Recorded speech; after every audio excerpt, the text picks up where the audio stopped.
देखियो तो एखन हम एलहुँ गणपति के शॉपिंग कऽ कऽ आबि चुकल छी। की सब अनलियै हन से अहाँ सबके देखाबै छी। और बहुत एहन सामान छै जे नहीं भेलै हन, कियाकि मार्केट में एखन एते गर्दी छै न जे अहाँके बेसी काल रहैके मन नहीं करै छै। तो जे भेलै से लऽ के लिए और फिर काल्हि हम जायब। फर्स्ट में देखबै छी गणपति जी का माला।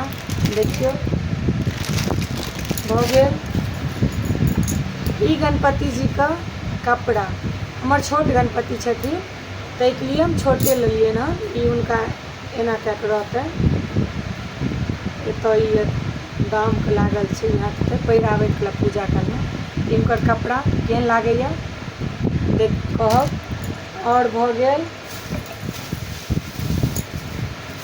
ई किछु सामान सजाबै वाला छी। और सबसे सुंदर प्यारा सा देखियो दीप।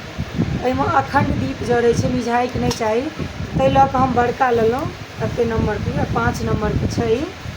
हम बड़का लेलहुँ जे एक बेर एहिमे तेल भरि देबै तऽ पूरा राति लगैया चलते। देखियो ई दीप छी, केहन लागैया ई दीपो जरूर बताएब अहाँ सब। ई दीप भऽ गेल। और गणपति जी लग बैस कऽ हम सब कीर्तन करबै। ई झालि लेलहुँ।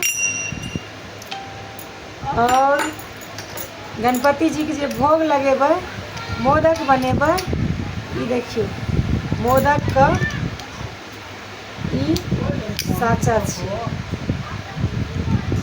ई भऽ गेल। और देखबै छी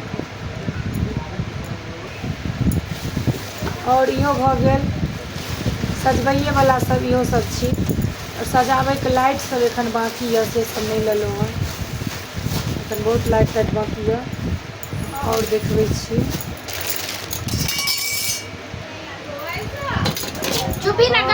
ई प्लेट छी आरती उतारे के लिए। देखिए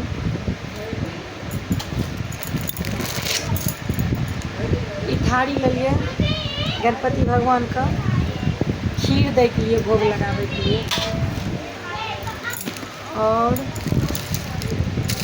और भऽ गेल घर के सामान सब, जेना कि देखियो ठंडा वगैरह सब सबटा जे लोग सब जे एथिन ताहि के लिए ई भऽ गेल।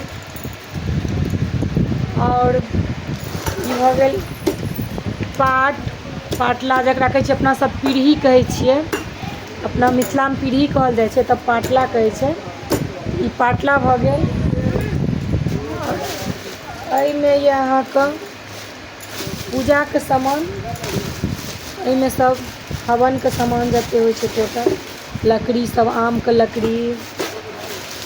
और ई की सब होइ छै पता नहीं, ई सब एहिमे टोटल हवन के सामान भऽ गेल। और ये सामान सब हैया एहिमे नारियल सब पड़तै, सेहो सब। ई सब एगो ई लेलिए। चिमटा हमरा घर में नहीं छलै तऽ ई लेलहुँ हन।